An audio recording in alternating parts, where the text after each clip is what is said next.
Então, queria então chamar a professora Nádia para rapidamente agradecer também, nós do nosso, Nádia, a professora sênior, mais sênior aqui do PRAM, falar um pouquinho, só agradecer, dizer um pouco do circuito, que eu não sei exatamente como.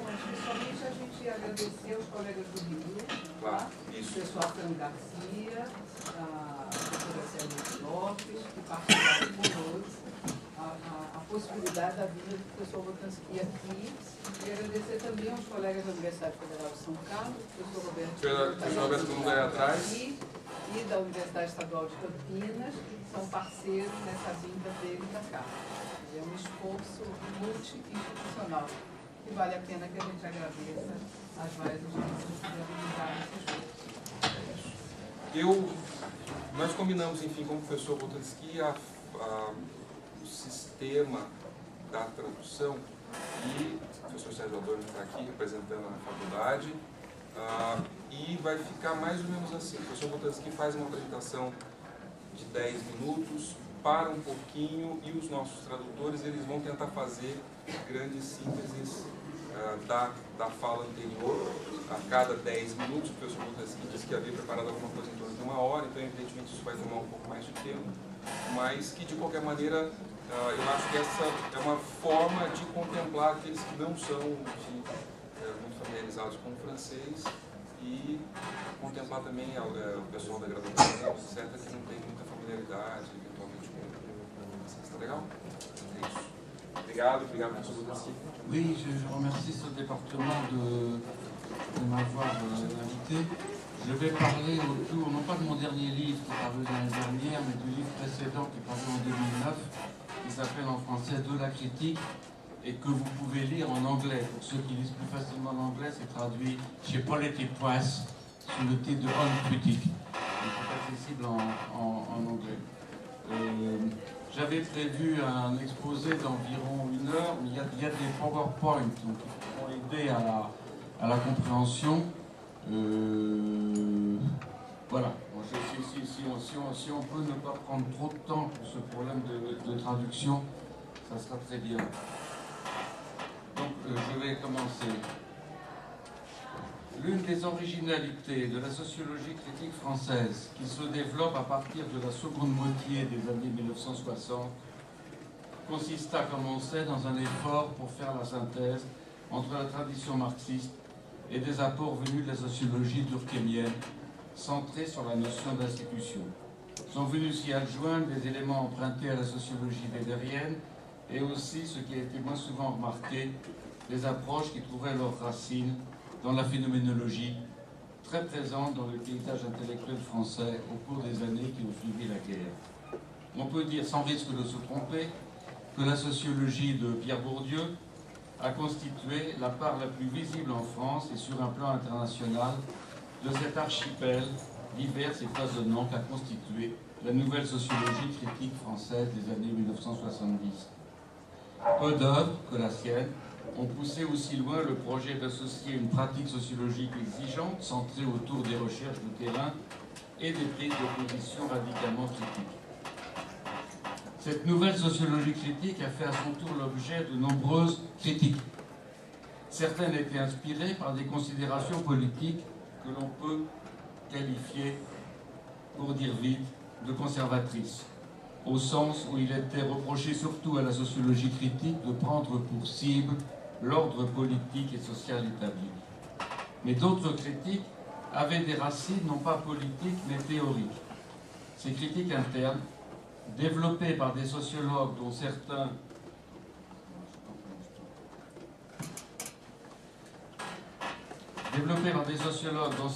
comme ce fut mon cas, avaient été de proches collaborateurs de Pierre Bourdieu, discutèrent certains des postulats théoriques sous-jacents à la sociologie critique bourdieusienne. Mais, faut-il ajouter, cela sans renoncer pour autant au projet consistant à associer sociologie et critique sociale. Un tel projet est d'ailleurs aussi ancien que la sociologie elle-même. Malgré les tensions et peut-être les contradictions qui l'habitent, ce projet a fait d'une certaine façon l'originalité de notre discipline. Et on pourrait montrer que la sociologie a toujours été prise en tenaille entre une exigence de description depuis un point de vue surplombant, répondant à des critères entre guillemets scientifiques, et l'adoption de positions normatives permettant de porter un jugement sur la société, de faire un diagnostic de la société, comme disait encore Foucault, de l'époque, disait Foucault. C'est précisément cette association paradoxale entre neutralité et normativité, description et critique, qui a permis à la sociologie de jouer un rôle social. C'est dans ce contexte de débat sur les relations entre sociologie et critique sociale que s'est développé dans le cours des années 1980-1990, il y a donc maintenant plus de 20 ans, un autre programme auquel j'ai également participé, désigné par le terme de sociologie pragmatique de la critique. Ce programme n'était pas orienté contre la critique, comme cela a pourtant parfois été dit, tantôt pour lui en faire reproche, tantôt pour mettre cette posture supposée anticritique à son crédit. Il visait au contraire à relancer la possibilité d'une sociologie critique en mettant l'accent sur les capacités critiques des acteurs et en prenant pour objet de recherche empirique les nombreuses situations de la vie quotidienne dans lesquelles les acteurs mettent en œuvre ces capacités, notamment au cours de leurs disputes.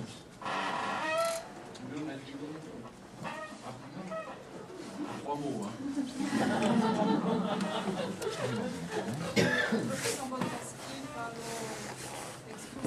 Rapidamente o programa da sociologia crítica desenvolvido pelo Fiambourg nos anos 60 na França, a partir dos anos 60. Então eu vou passar talvez rapidamente essa parte assim, que é uma corrente sociológica desenvolvida sobretudo a partir da integração de Marx e Durkheim, sentada na noção de instituição, e que tinha uma ênfase também em pesquisa empírica e ao mesmo tempo na crítica social. Bom, aí a gente pode... Essa sociologia tentava, talvez falhou no projeto de associar uma descrição científica do mundo e posições normativas formuladas a partir...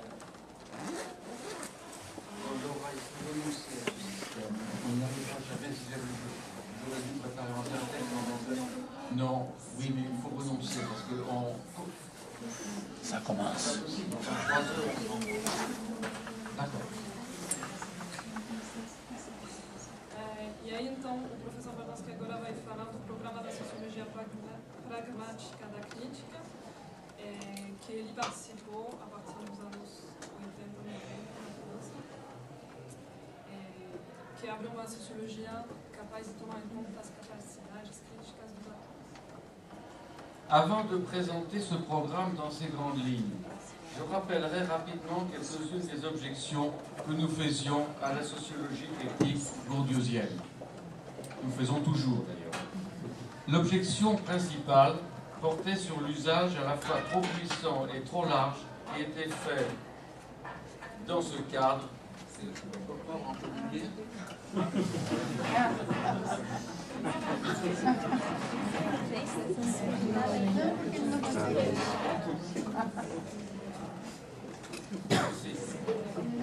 Qui avait été fait dans ce cadre de la notion de domination, ce qui la conduisait à envisager à peu près toutes les relations entre acteurs dans leur dimension verticale, depuis les relations hiérarchiques explicites jusqu'aux liens les plus personnels. Cela sans tenir suffisamment compte de la façon dont les acteurs eux-mêmes faisaient l'expérience de ces relations. Pour expliquer comment et pourquoi les acteurs sont dominés sans le savoir, l'approche théorique développée par Pierre Bourdieu doit accorder une grande importance aux illusions qui les aveuglent et faire appel à la notion d'inconscient. Les acteurs sont ainsi souvent traités comme des êtres abusés comme des cultural dopes, pour reprendre l'expression de Harold Garfinkel. Leurs capacités critiques, particulièrement, sont sous-estimées ou ignorées. Une autre conséquence est d'accorder un poids prépondérant aux propriétés dispositionnelles de l'acteur, au détriment, d'un côté, de leurs préférences normatives et de l'autre, des propriétés inscrites dans les situations où ils sont plongés. Enfin, une troisième conséquence est de creuser l'asymétrie entre des acteurs abusés et un sociologue capable, et semble-t-il, au moins dans certaines formulations, seul capable de leur dévoiler la vérité de leur position sociale. Ce parti conduit à surestimer la puissance de la sociologie en tant que science. Cette science, avec un grand S, constitue le seul fondement sur lequel le sociologue puisse appuyer sa prétention à en savoir beaucoup plus au sujet des personnes sur lesquelles portent ses recherches qu'elles ne sont censées en savoir sur elles-mêmes. Et le sociologue lui-même peut par là prétendre à un rôle politique majeur. Dans cette perspective, la sociologie devient en quelque sorte le principal sujet de l'histoire, puisque c'est d'elle que dépend l'accès des acteurs à la vérité de leurs conditions. Position héritée des Lumières que n'aurait peut-être pas malheureusement désavoué Durkheim.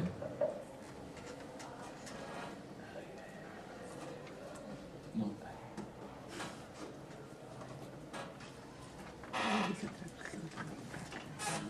Je continue, vous résumez. On peut estimer, d'autre part, que ce paradigme ne permet pas d'intégrer la logique qui est celle de l'action et par là d'analyser et de comprendre les disputes dans lesquelles les acteurs s'engagent. Le fait de mettre l'accent sur les relations circulaires entre d'un côté les structures sous-jacentes et de l'autre les dispositions incorporées conduit à résorber l'incertitude à laquelle les acteurs sont confrontés dans les situations où ils doivent agir. Or, la notion d'action ne prend vraiment sens que sur fond d'incertitude. Dans des contextes où l'essentiel semble jouer d'avance, le concept même d'action tend à se vider de son sens. Cela vaut au premier chef pour les disputes, dont non seulement l'issue, mais aussi les faits invoqués par les différents partenaires et leurs interprétations sont pourtant incertains. Pour les mêmes raisons, le changement social lui-même et aussi le rôle que joue la critique, y compris la critique sociologique, dans les processus de changement social, sont dans ce cadre difficiles à prendre en compte. Il nous semblait enfin que la relation entre les instruments conceptuels engagés dans la description et les points d'appui normatifs sur lesquels reposait la critique n'était pas suffisamment clarifiée dans le cadre de la sociologie critique.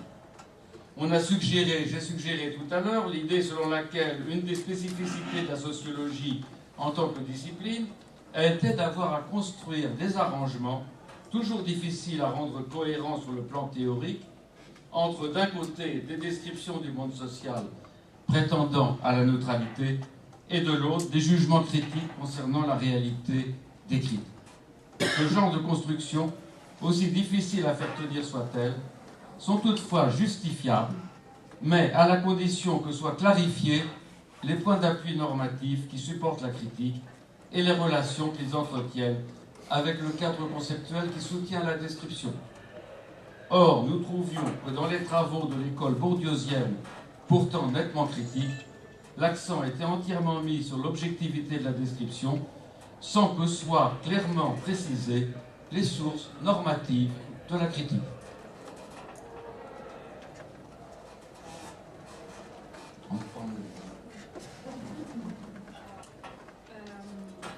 Bem, então o professor Babowski falou que a sociologia crítica pesava acorda muita importância à noção de dominação e as relações nas suas dimensões verticais que os atores têm em cima da vida cotidiana. Então ele colocou muita ênfase nas ilusões nos quais os atores estão mergulhados e a noção de inconsciente sem tomar em conta as capacidades críticas dos atores. Então, tinha uma ênfase muito grande entre uma parte de atores enganados e um sociólogo que seria o único capaz de revelar a a realidade, a verdade da condição social dos atores. Então, coloco muita ênfase na sociologia como ciência. E essa perspectiva, segundo o professor Bertonsky, não permite integrar a lógica da ação e reduz a incerteza que os atores estão confrontados na vida cotidiana. Então, assim, a mudança social é difícil a ser tomada em conta.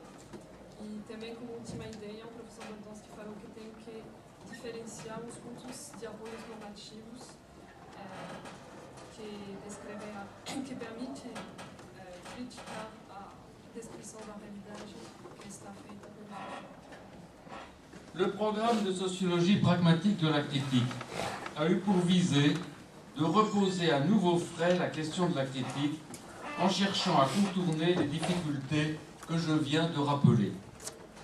Était particulièrement rejetée l'asymétrie entre d'un côté le sociologue éclairé par les lumières de sa science et de l'autre des personnes ordinaires plongées dans l'illusion. Nous voulions poursuivre et même amplifier l'ancrage de la sociologie critique dans une sociologie empirique rigoureuse en offrant de meilleures descriptions de l'activité des acteurs en situation. La stratégie mise en œuvre a consisté à retourner aux choses mêmes, comme dit la phénoménologie. Or, retourner aux choses mêmes dans le cadre de la critique, c'est se donner pour premier objet d'observer, de décrire et d'interpréter des situations dans lesquelles les personnes se livrent à la critique, c'est-à-dire des disputes.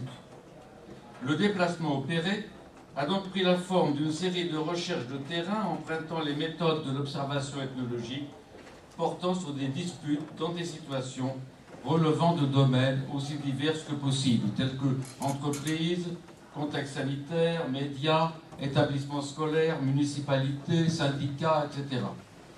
Un autre versant du programme a pris pour objet des affaires. Quand je fais ça, ça veut dire guillemets. Souvent rapporté en France à ce modèle qu'a constitué l'affaire Dreyfus, c'est-à-dire des disputes ayant un caractère plus ou moins vaste et plus ou moins long, selon les cas, au cours desquels un conflit est porté dans l'espace public.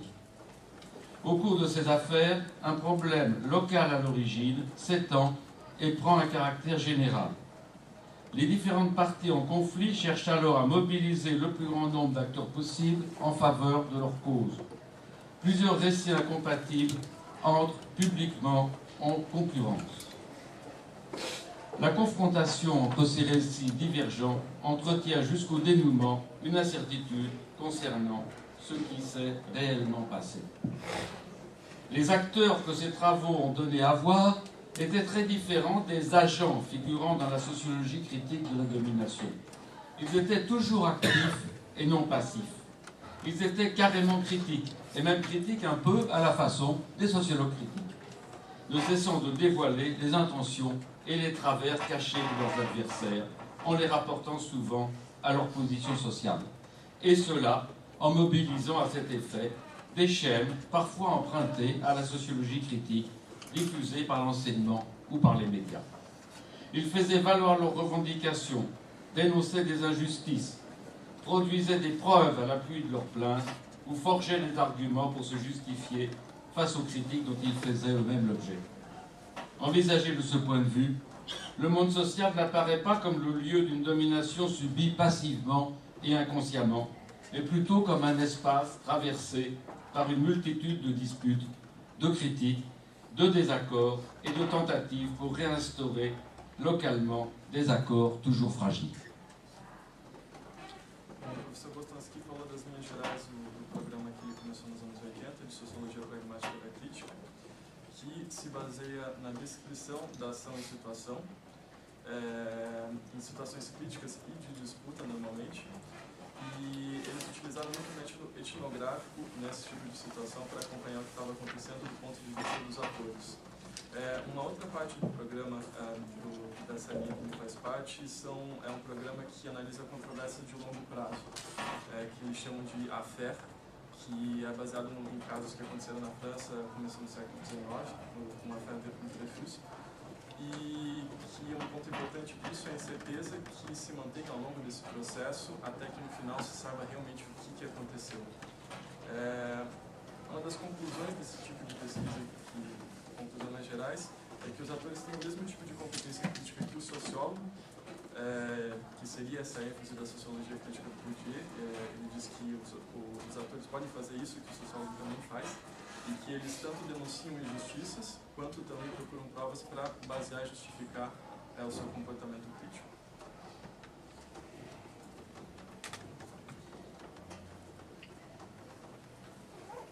Sur les plans méthodologiques et théoriques, ce programme a tiré parti des ressources offertes par des courants inspirés à des degrés divers du pragmatisme. Ces courants, empruntant des voies souvent très différentes, avaient en commun de recentrer l'attention des sociologues sur les acteurs en situation en tant que principales agences de performation du social, au détriment d'une description cartographique du monde déjà là. Il pouvait s'agir de courants directement inspirés par le pragmatisme américain, comme c'est le cas de l'interactionnisme et de façon moins directe de l'ethnométhodologie. Mais on doit mentionner aussi des courants qui, enracinés dans le contexte intellectuel français, récupéraient une partie de l'héritage pragmatiste, souvent via un chemin compliqué passant par l'œuvre de Gilles Deleuze, comme c'est le cas par exemple pour Bruno Latour. Il pouvait s'agir encore de courants qui, sans se rattacher directement au pragmatisme, orientaient l'attention du sociologue vers le langage et vers le travail d'interprétation en situation accompli par les acteurs. Qu'il s'agisse de la philosophie analytique, du second Wittgenstein, ou encore de l'effort accompli par Ricoeur pour faire converger philosophie analytique et phénoménologie. Dans cet éventail disparate ont été particulièrement mis à profit des courants se rattachant à la linguistique, soit d'un côté la linguistique pragmatique, la pragmatique linguistique qui orientait l'attention vers la formation du sens en situation, et de l'autre la linguistique générative à laquelle nous avons emprunté notamment, de façon, il faut le dire, un peu orthodoxe, la notion de compétence. Elle nous a servi à désigner les schèmes cognitifs dont il faut supposer la présence chez les acteurs pour rendre compte de leur capacité à produire des critiques et ou des justifications acceptables en situation. Nous avons ainsi entrepris de construire des modèles de leur sens de la justice ou de leur sens moral. On peut aussi rattacher plus ou moins à l'esprit du pragmatisme la façon dont la sociologie de la critique a entrepris de décrire le monde social, donc comme la scène d'un procès au cours duquel des acteurs en situation d'incertitude procèdent à des enquêtes, pour reprendre les termes de Dewey, consignent leurs interprétations de ce qui se passe dans des rapports, établissent des qualifications et se soumettent à des épreuves. J'ajouterai que le programme du pragmatique de la critique conservait un caractère objectiviste et même par certains de ses aspects une orientation structuraliste. Toutefois, cette dernière n'était plus orientée vers une morphologie sociale de style cartographique, mais vers une modélisation des équipements cognitifs et déontiques des acteurs. Elle nous servait à dessiner les compétences des acteurs et à comprendre la façon dont ils parviennent, malgré les disputes qui les opposent, ou même peut-être par le truchement même de ces disputes, à coordonner leurs actions ou à faire converger leurs interprétations. Dans cette optique, la sociologie a pour tâche principale d'expliciter, de clarifier et, quand cela est possible, de modéliser les méthodes mises en œuvre dans le monde social pour faire et défaire des liens. La forme de vérité qu'il cherche à atteindre se rapproche ainsi de l'acceptabilité au sens de la linguistique. Enfin, sur le plan de l'orientation critique, l'intention était de faire émerger une normativité depuis la description. Nous pensions que l'analyse des disputes et la clarification du sens de la justice et du sens moral des acteurs donneraient à la sociologie une assise normative lui permettant de participer au changement social en reformulant dans un langage plus général les revendications et les aspirations des acteurs, et par là de contribuer à les faire reconnaître. O professor vai contar das diferentes correntes que apoiaram a sociologia sociologia pragmática da crítica, então tem o interaccionismo, etnometodologia. Na França, correntes teóricas do Latour, que se apoiam em Deleuze. Então, aí essa sociologia pragmática tentava colocar a linguagem e o trabalho de interpretação e situação no centro do trabalho do sociólogo. Também tem o Ricoeur, com a filosofia analítica e a fenomenologia. A pragmática linguística. Então, a partir de todas essas correntes, o professor Boltanski e dele tentaram designar esquemas cognitivos dos atores, que permitiam produzir crítica ou justificações, e também desenhar o senso da justiça, o senso moral dos atores. Esse tipo de sociologia também não perdeu uma intenção estruturalista. A ideia era de fazer surgir uma normatividade a partir da descrição e de poder participar também à mudança social. Bon, je vais dire très vite deux mots pour ne pas prendre trop de temps, mais je pense que certains d'entre vous connaissent. De toute façon, il est traduit en anglais chez Princeton University Press. C'est On Justification. Donc, je vais le résumer en quelques mots. Il s'agit d'un cadre d'analyse du sens de la justice et du sens moral des acteurs qui a été mis en place par Laurent Thévenot et moi en prenant appui sur tout un ensemble de recherches de terrain que j'ai évoquées tout à l'heure. Et donc c'est une analyse dont le cœur est l'idée que dans certaines situations publiques, au sein desquelles les rapports de force sont relativement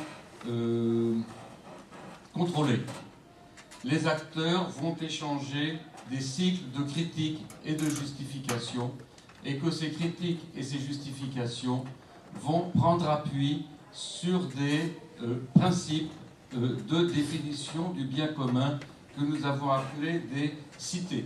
Dans de la justification, nous avons identifié 6 cités, que je ne rappellerai pas pour ne pas perdre de temps. J'en ai décrit avec F. Chiapello une 7e en formation, selon nous, dans le nouvel esprit du capitalisme qui est traduit en portugais. Et que ceux qui ne lisent pas l'anglais peuvent lire en portugais, ça leur donnera aussi une idée de la justification. Et donc nous avons essayé de modéliser ces bases des arguments. Pour vous donner un exemple très simple, supposez que l'un d'entre vous publie un livre et qu'un de ses collègues dise « Ah, mais ce livre, il en a vendu énormément d'exemplaires. » Voilà un principe de justification de type marchand. Mais un autre répond « Oui, mais ce n'est pas un livre vraiment sérieux, il n'a pas vraiment fait d'enquête. » Alors, nous le décrivons comme un principe de justification, une critique reposant sur un principe de valeur de type industriel.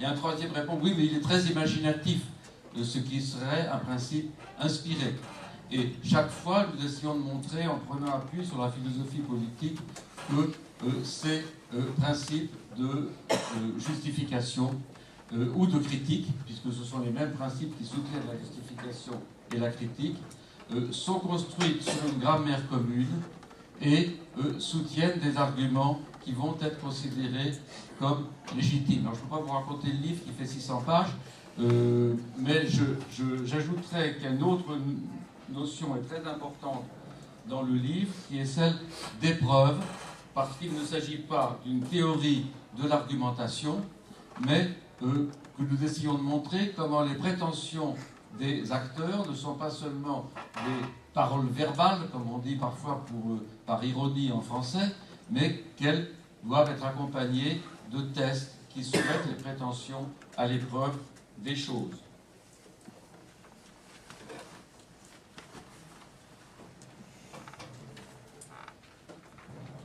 Bom, o professor Boltanski acabou de falar um livro dele que se chama Sobre a Justificação, de 1991, tem a tradução em inglês. O objeto do livro é o senso de justiça dos atores, que é um livro publicado a partir das pesquisas de campo da qual ele falou no começo.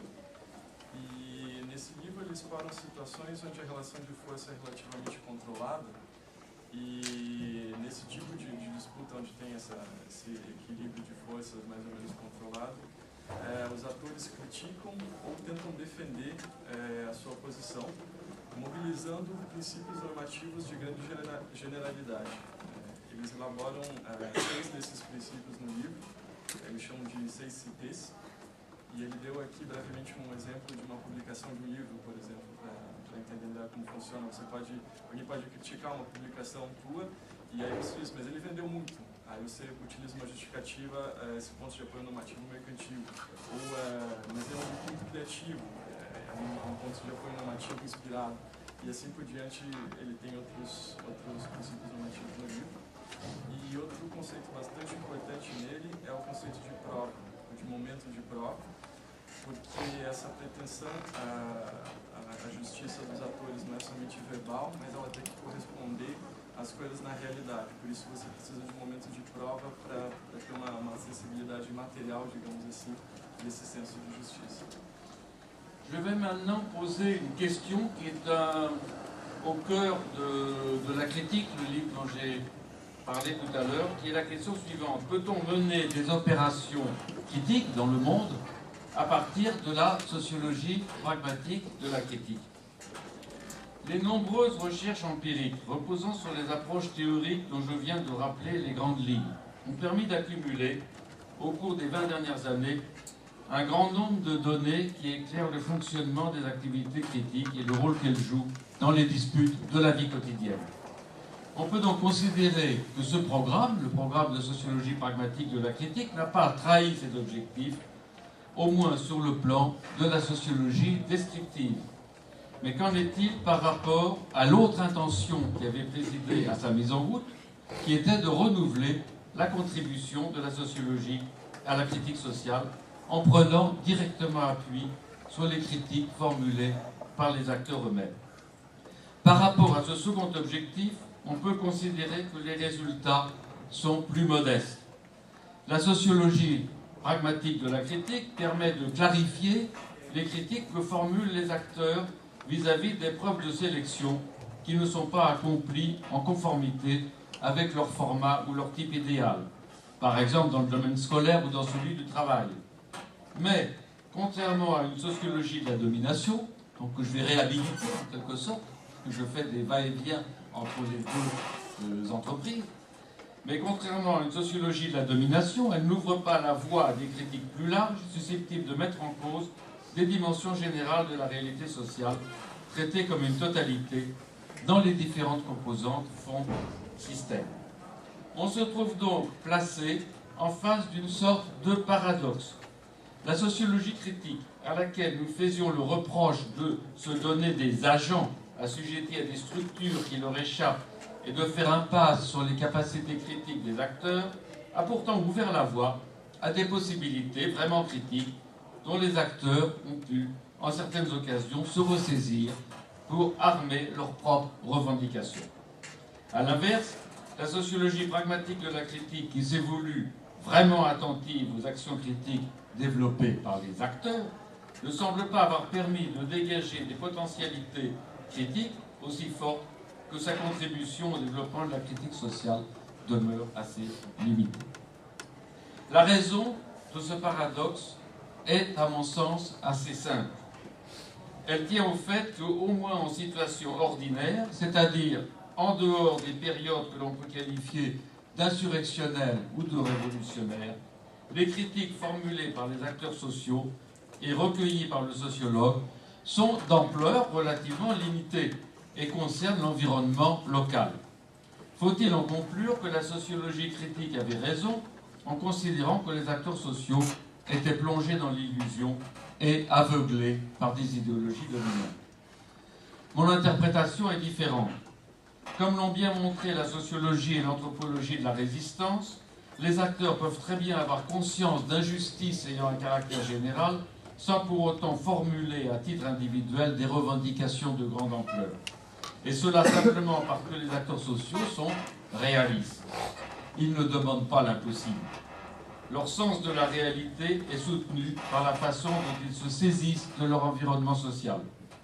Ils évaluent le caractère juste ou injuste, privilégié ou défavorisé de leurs conditions en rapprochant leur vie de celle de personnes qui leur sont proches, ou de leurs parents, ou d'eux à d'autres moments de leur vie. Ou encore, ils comparent leur situation. Ce faisant, les personnes ordinaires mettent rarement en question, au moins dans le cours habituel de la vie sociale, le cadre général dans lequel s'inscrivent les situations qui suscitent de leur part indignation et protestation.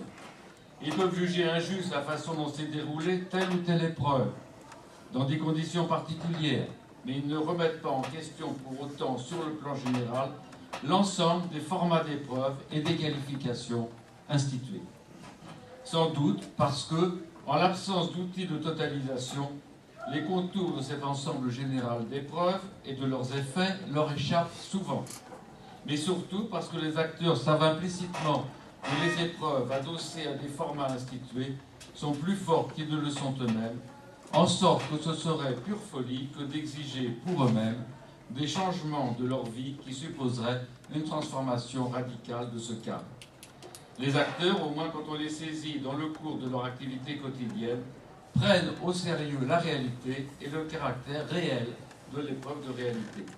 Le serveur de cafétéria peut se plaindre d'avoir des horaires qui ne lui conviennent pas, mais il sait implicitement qu'il serait absurde de se plaindre de ne pas être, par exemple, professeur d'université, sauf dans des cas où il pourrait montrer qu'il a bien les diplômes nécessaires, mais qu'il a été écarté de cette fonction du fait d'une discrimination associée au genre, à la couleur de la peau, à des opinions politiques, à l'orientation sexuelle ou à l'origine sociale, et qu'il pourrait donc invoquer des discriminations.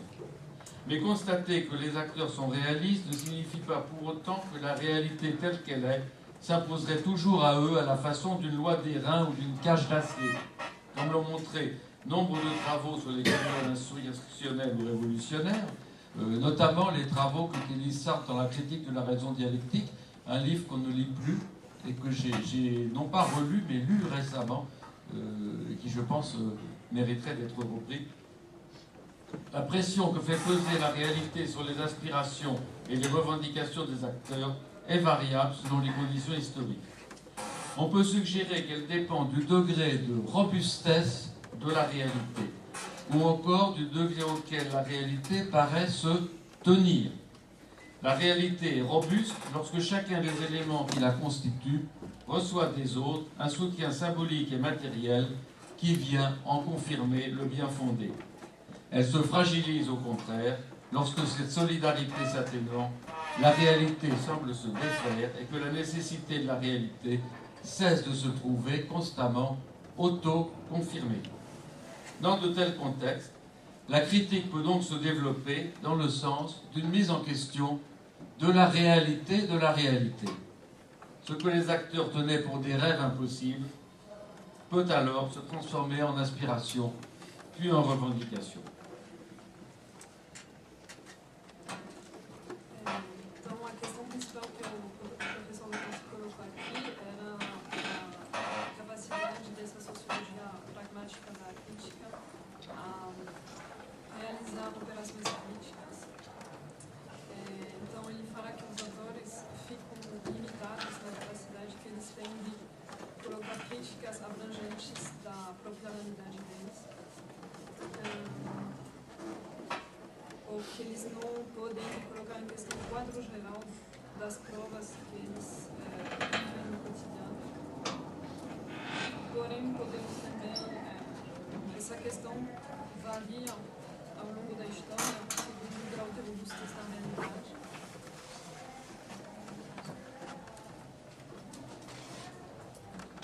Le terme de réalité est utilisé ici dans un sens assez proche de celui auquel la sociologie parle depuis près de 40 ans de construction sociale de la réalité. Par réalité, j'entends donc désigner le contexte social dans lequel sont plongés les acteurs, mais en tant que ce contexte est largement enserré dans un réseau de qualifications, de définitions, de standards, de formats d'épreuves, de procédures de sélection, de règles, etc.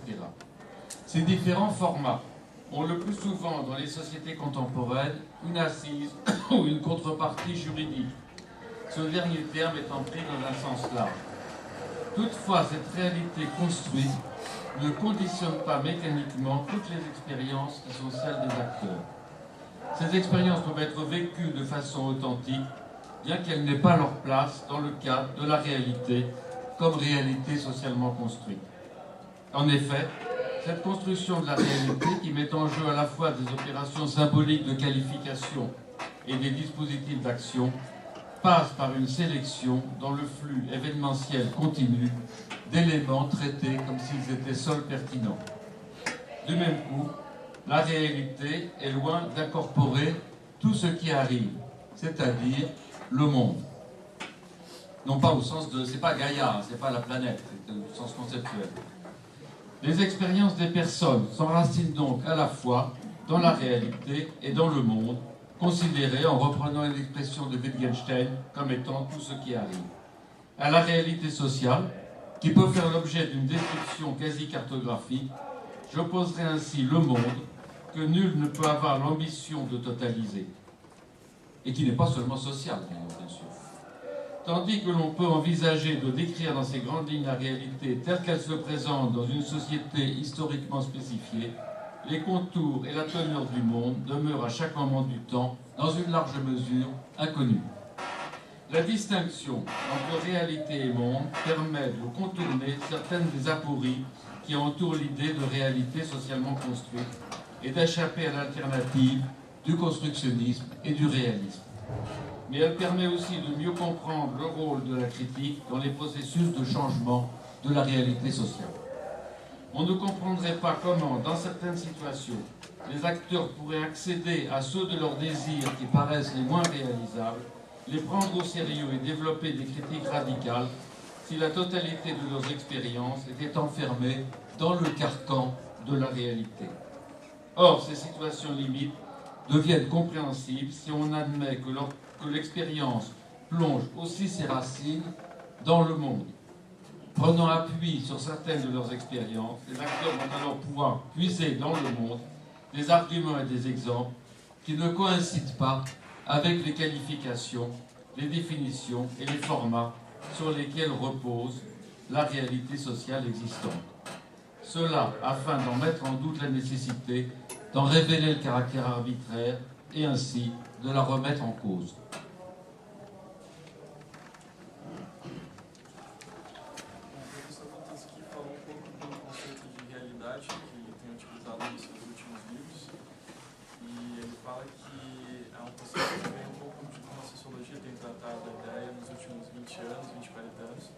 De construção social da realidade, ou seja, que ele fala também que essa realidade não condiciona mecanicamente todas as experiências dos atores, e um pouco para falar disso ele faz a distinção entre realidade e mundo.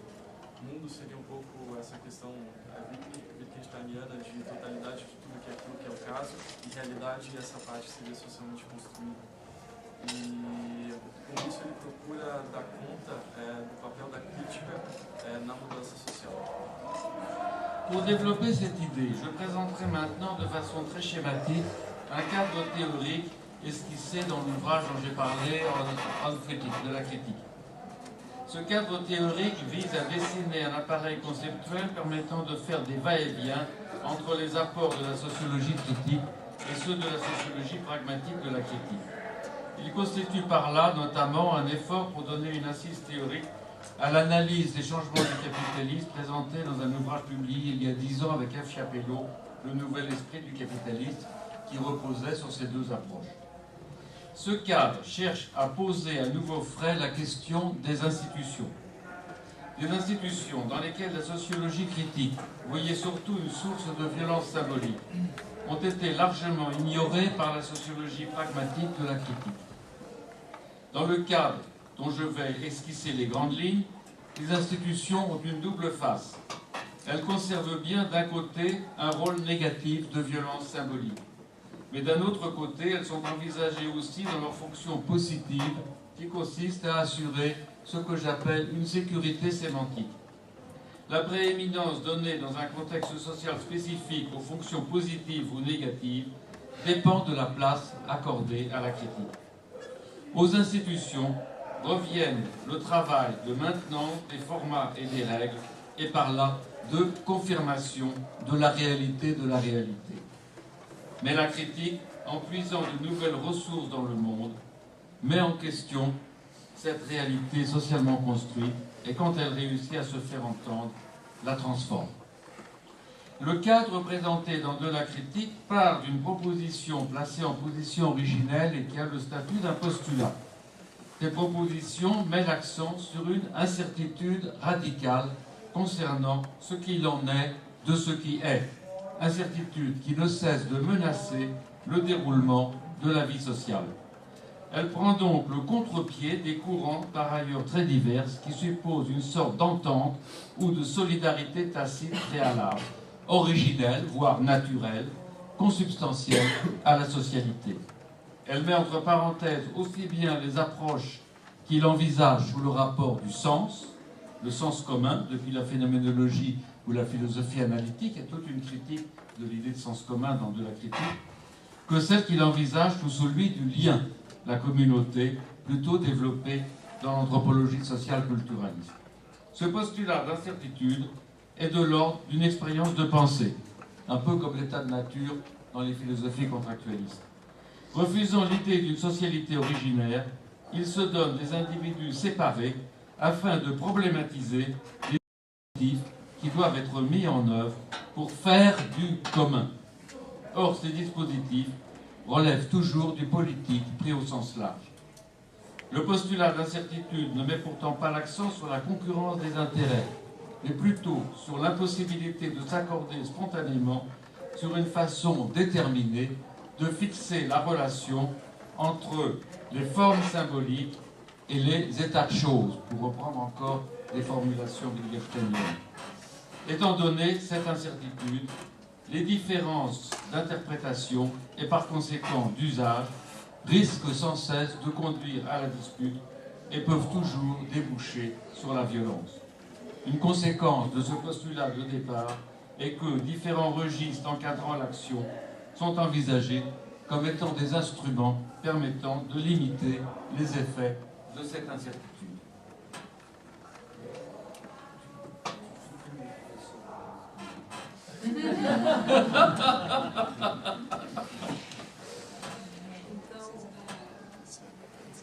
Então, ele apresentou um aparelho conceitual que ele tenta desenvolver e que constitui-se como uma ideia volta entre a sociologia crítica e a sociologia pragmática da crítica. E esse é o quadro conceitual do novo espírito do capitalismo. Então, ele vai colocar a questão das instituições que teriam uma dupla face, então um papel negativo de violência simbólica e também uma função positiva de segurança semântica. E aí a questão importante é o lugar da crítica. Que se a crítica tem um papel na sociedade para se desenvolver, ela pode, a instituição pode ter essa função positiva também. O postulado é da incerteza radical sobre o que é daquilo que é. Essa incerteza seria uma experiência de pensamento. Então tem que pensar que os indivíduos são separados originalmente para problematizar dispositivos para fazer o comum. Un premier registre envisagé est celui de la pratique, caractérisé à la fois depuis les analyses développées par Pierre Bourdieu dans l'esquisse d'une théorie de la pratique et depuis les acquis de la sociologie pragmatique. Il est surtout présent dans les moments d'interaction en face à face. Dans les moments pratiques, les personnes concourent activement à éloigner l'inquiétude qui guette. Elles s'efforcent d'ignorer les différences d'interprétation sur ce qui se passe et surtout ferment les yeux sur les écarts de conduite qui pourraient introduire des facteurs d'incertitude. On peut dire que dans ces moments, les acteurs collaborent tacitement pour réduire le niveau de réflexivité ou au moins son expression publique. Le langage est bien sûr utilisé, mais de façon plutôt indexicale, associant nomination et ostension. Le discours comporte peu de rapports visant une généralité de surplomb qu'il s'agisse de rappeler des actions passées, de décrire l'action en cours ou d'établir des plans. Enfin, la relation entre les formes symboliques et les états de choses n'est pas envisagée pour elle-même, comme s'il fallait éviter de rendre problématique le rapport entre d'un côté les objets et de l'autre les termes employés pour les qualifier. À mes étudiants, pour faire comprendre ce point, je donnais l'exemple de gens qui font la vaisselle ensemble après un dîner, après une fête par exemple, où il y a des étudiants et des professeurs. Alors comme vous savez, un évier c'est pas très large, en fait il n'y en a jamais qu'un ou deux qui font la vaisselle. Et puis il y en a qui faut essuyer, d'autres qui font semblant d'essuyer, il y en a un autre qui fait un discours de sociologie, c'est moi d'habitude. Il y en a deux autres qui s'embrassent dans un coin, etc. Et tout le monde fait comme si il n'y avait pas de problème de justice, comme si tout le monde était ensemble, comme si tout allait bien, en abaissant le niveau de réflexivité. Évidemment, si quelqu'un dit « qu'est-ce que c'est que ce... » je vais dire un gros mot. « Qu'est-ce que c'est que cet endroit je fais tout le travail, ça ne va plus. » À ce moment-là, il faut passer à autre chose. Cette façon d'éloigner la dispute et de maintenir les apparences d'un accord tacite est assez économique. Pourtant, elle peut difficilement être poursuivie quand s'élève le degré auquel les acteurs divergent quant à leurs interprétations de ce qui se passe et quant aux usages qu'ils font de l'environnement commun. La dispute ou sa menace induisent alors le passage à d'autres registres que j'ai appelés métapragmatiques en empruntant le terme à l'anthropologie linguistique. Dans ces moments, le niveau de réflexivité augmente et il prend des formes publiques. La dispute se centre sur la façon dont on doit qualifier ce qui se passe et par conséquent sur la manière dont doit être posée la relation entre les formes symboliques et les états de choses pour qu'on puisse la juger acceptable. Encore un autre exemple amusant. Vous avez une pièce d'eau, vous avez quelqu'un qui pêche à la mouche. C'est très dangereux pour les spectateurs parce qu'on risque de leur crever les yeux. Le pêcheur, c'est moi. Vous avez des enfants dans un coin qui jouent, parce qu'on est dimanche, qui pataugent. Vous avez plus loin un paysan qui déverse des ordures, du lisier. Et puis vous avez des écologistes qui arrivent et qui veulent faire des expériences sur la qualité de l'eau. Et le problème de la qualification va se poser. Qu'est-ce que c'est que cet endroit? On ne peut plus rester dans la décision. Est-ce que c'est une pièce d'eau pour enfants? Est-ce que c'est un parcours de pêche?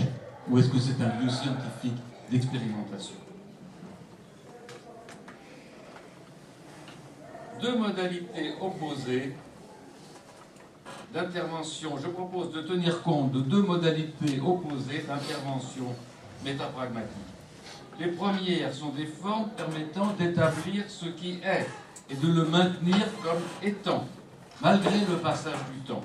Je parlerai, dans leur cas, de dispositifs de confirmation, car ces dispositifs ont pour enjeu d'écarter l'incertitude en confirmant que ce qui est au sens des vraiment, en quelque sorte dans l'absolu. Les rituels, une analyse du rituel, les rituels sont des dispositifs typiques de confirmation. Les secondes modalités prennent appui sur les facteurs d'incertitude pour faire surgir une inquiétude en contestant la réalité de ce qui se donne pour étant. Je parlerai dans leur cas de forme critique. Ces deux modalités opposées, confirmation et critique, sont interdépendantes, en sorte qu'il faut les saisir dans leur relation dialogique. La confirmation a pour orientation principale de prévenir la critique. Quant à la critique, elle perdrait tout point d'application et tomberait dans une sorte de nihilisme si elle ne prenait pas pour cible les affirmations, les assertions préalablement confirmées. Je vais faire encore un petit... Bom, professor botou assim. Pardon. Oui, allez-y, ça ira mieux après. Ele falou agora do papel das instituições. Il n'y a plus de professeur Bertonski, il a été disqualifié. Do papel das instituições no processo da crítica. E, bom, tem essa questão do momento prático, na verdade, que é um momento no qual os atores procuram diminuir a incerteza, que eles normalmente fecham os olhos aos fatores de incerteza e desse modo, diminuem um pouco o nível de reflexividade acerca da realidade. É por isso que, bom, o professor separa aqui essa questão do problema de interpretação e aquilo que se passa. Ele deu o exemplo aí, por exemplo, o exemplo de uma pessoa que está lavando a louça durante uma festa que pode questionar o seu papel ali sendo explorado enquanto um convidado e não enquanto um empregado. E ele enfatizou essa questão de que as instituições têm esse duplo papel, na verdade. Elas podem não só confirmar a realidade, como elas podem também abrir espaço para questionamento sobre aquilo que está acontecendo e para crítica e logo para mudança. Le travail de confirmation qui assure la maintenance de la réalité constitue la tâche principale des institutions. Les institutions sont donc considérées dans ce cadre, surtout, un peu comme chez John Searle, dans leur fonction sémantique. Elles ont pour tâche principale de fixer la relation entre les formes symboliques et les états de choses. Pourquoi les institutions sont-elles nécessaires à la vie sociale? L'argument développé part de la question du corps. On considère en effet qu'aucun individu, je considère en effet qu'aucun individu ne possède l'autorité, ni même sans doute le pouvoir nécessaire pour dire aux autres, à tous les autres, ce qu'il en est de ce qui est. Cela pour la simple raison qu'il a un corps. Et que, ayant un corps, il est situé. Il est situé à la fois dans l'espace et dans le temps extérieur, comme nous l'apprennent la phénoménologie. Il est situé dans un contexte social, comme nous l'apprennent l'économie et la sociologie. Il est situé par rapport à son intériorité psychique, comme nous l'apprend la psychanalyse. Il a une libido, des fantasmes, etc. Dans des situations ordinaires d'interaction, tout ce que chacun peut faire, c'est donc seulement, comme on le dit très justement, de donner son point de vue. Or, particulièrement quand la dispute devient explicite et qu'il faut mettre un terme à des désaccords qui menacent de basculer dans la violence, l'expression d'un point de vue est bien sûr insuffisante. Je pense en effet que l'hypothèse rationaliste, qui, comme c'est le cas dans un cadre habermasien, confère à la discussion la possibilité de faire la sélection entre différents points de vue et ou d'en opérer la synthèse, est trop forte et vraiment pas réaliste. Ce qui caractérise une institution, envisagée sous cet angle, c'est donc d'abord d'être un être sans corps. Et c'est bien parce que l'institution est un être sans corps que peut lui être déléguée la tâche de dire ce qu'il en est de ce qui est.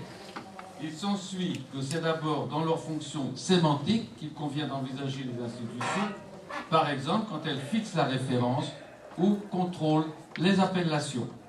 Comme par exemple la question de savoir si le vin brésilien a vraiment le droit de s'appeler du vin, par exemple. Les institutions se distinguent par là, au moins sur un plan analytique, d'une part des administrations qui assurent une fonction de police, au sens foucaldien, d'autre part des organisations qui assurent des fonctions de coordination. C'est parce que les institutions sont des êtres sans corps que la phénoménologie des institutions leur accorde souvent comme propriété essentielle leur capacité à mettre en place des entités durables ou même en quelque sorte éternelles.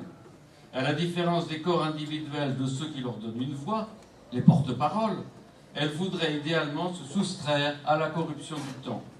Ajoutons que, étant elles-mêmes des êtres sans corps, les institutions sont les seuls êtres vraiment capables de donner une teneur aux êtres inexistants, c'est-à-dire notamment à un grand nombre d'êtres que la sociologie peut difficilement passer sous silence, tels que nations, classes sociales, ethnies, etc. Les institutions donnent à ces êtres, contestés par le positivisme logique et par l'individualisme méthodologique, mais dont la sociologie ne peut pas se passer et dont les acteurs sociaux ne peuvent pas se passer, et qui sont donc réels d'une certaine façon, la possibilité d'accéder à une forme d'existence qui est loin d'être illusoire. Estabelecer aqui uma diferenciação entre o indivíduo que tem um corpo e que não possui autoridade nem a dizer aos outros o que é daquilo que é. Porque o indivíduo é situado no tempo, no contexto social, e ele tem uma interioridade psíquica, por exemplo. Então a instituição ser que não tem corpo, tem como tarefa de dizer o que é daquilo que é, e pode não ser dependente do tempo. E também dá uma consistência a seres inexistentes que são importantes para a sociologia, como nação, classe sociale et comme. Le problème avec les institutions est qu'elles sont à la fois nécessaires et fragiles, bénéfiques et abusives. N'ayant pas de corps, l'être de l'institution ne peut pas parler, au moins autrement, qu'en s'exprimant par l'intermédiaire de porte-parole, c'est-à-dire d'être de chair et d'os, comme vous et moi, tels que juges, magistrats, prêtres, professeurs, présidents, etc. Ces derniers, même lorsqu'on leur met un beau costume, même lorsqu'ils sont officiellement mandatés et autorisés, ne sont pourtant que des êtres corporels ordinaires, c'est-à-dire situés, intéressés, libidineux, etc.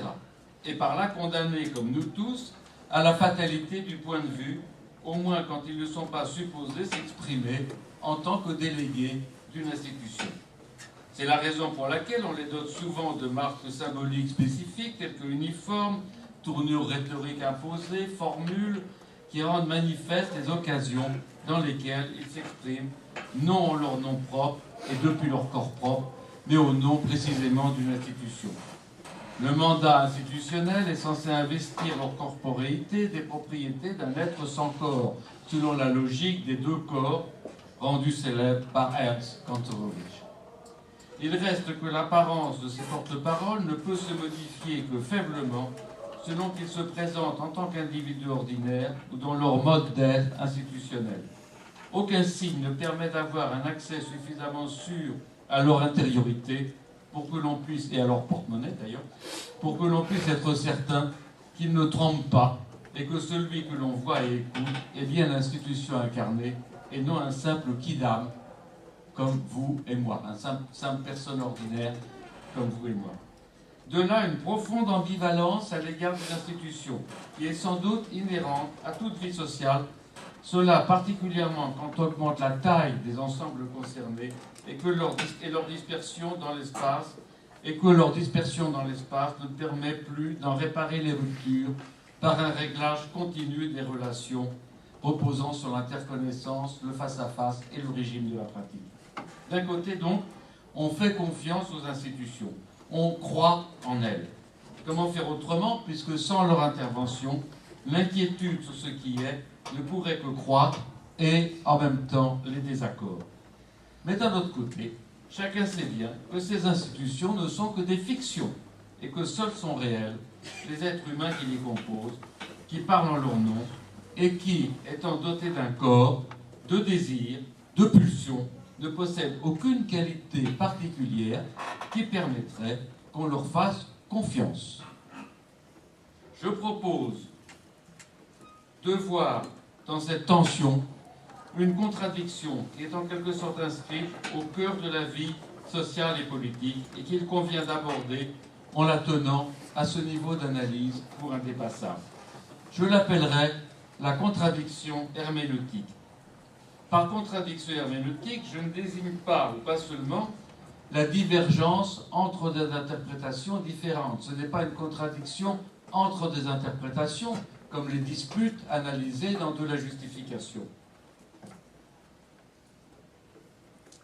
Il s'agit plutôt d'une contradiction dans l'interprétation, ou si l'on veut, dans la détermination même de ce qui peut être tenu comme étant, non seulement localement, ici et maintenant, mais de manière générale. La contradiction herméneutique pose en effet le dilemme suivant. Il consiste d'un côté à renoncer à la tâche consistant à dire ce qu'il en est de ce qui est, en soi, pour tous, par exemple, de dire que cette situation est une conférence. On peut dire que c'est un Français qui passe et qui impose quelque chose, etc. Au profit d'un échange de points de vue, entraînant par là un risque qui dépasse celui de ne pas parvenir à une clôture, même provisoire, de la discussion. Le danger est surtout de réveiller l'incertitude sur ce qu'il en est de ce qui est, ce qui suscite une angoisse de fragmentation dont l'issue peut être l'usage de la violence pour imposer une interprétation.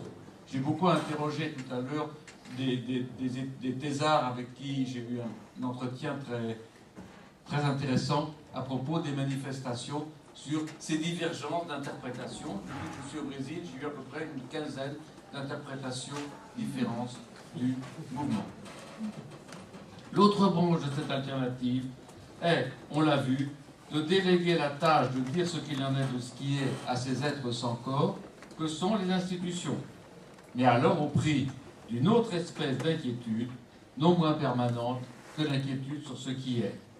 L'inquiétude porte cette fois sur la question de savoir si les porte-paroles qui permettent à l'institution de s'exprimer traduisent bien la volonté de cet être sans corps ou, au contraire, ne font, sous apparence de lui prêter leur voix, que d'imposer leur propre volonté pour satisfaire leurs désirs égoïstes. J'ajouterai enfin, mais très vite, parce que c'est que cette première expression de la contradiction herméneutique va de pair avec une autre façon de la décrire, une autre forme, qui est, je pense, un problème tout à fait central dans la vie sociale et dans la sociologie, qui est la tension entre les dimensions sémantiques et les dimensions pragmatiques de l'énonciation.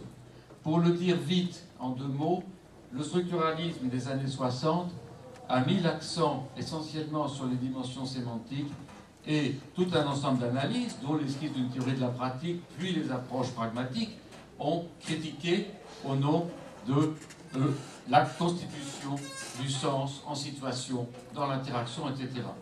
Mais d'un autre côté, je pense qu'il est impossible de... Je m'oppose aussi vivement aux approches pragmatiques les plus radicales, et notamment à l'ethnométhodologie, parce que je pense qu'aucune société ne pourrait fonctionner sans une sémantique, et que donc tout un ensemble de problèmes se situe à la relation, à la tension entre, notamment tous les problèmes juridiques d'ailleurs, entre cette dimension sémantique et cette approche pragmatique. Bom, continuando a questão das instituições, o problema é justamente que as pessoas, como foi falado, já não são autorizadas a fixar, digamos, a realidade, porque elas são situadas, interessadas e libidinosas, e por isso elas só podem dar, na verdade, um ponto de vista.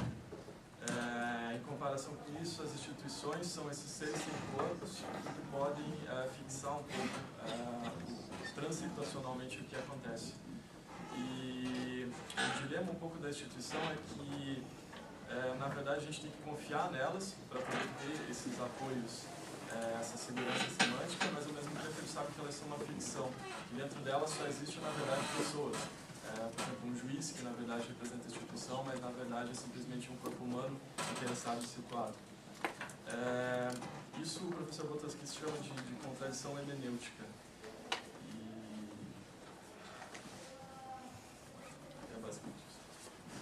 Cette tension incorporée aux institutions ouvre une brèche dans laquelle la critique peut s'engouffrer. Donc, de même que dans la justification, on faisait dériver la justification et la critique des mêmes bases normatives, ici, mon intention est de faire dériver le travail le plus conservateur de confirmation de la réalité et le travail critique des mêmes bases qui tiennent à l'ambiguïté des institutions. Sans elles, sans les institutions, les personnes seraient continuellement sous l'empire des formes de confirmation dépendantes de l'institution et par conséquent entièrement plongées dans un monde traité comme allant de soi.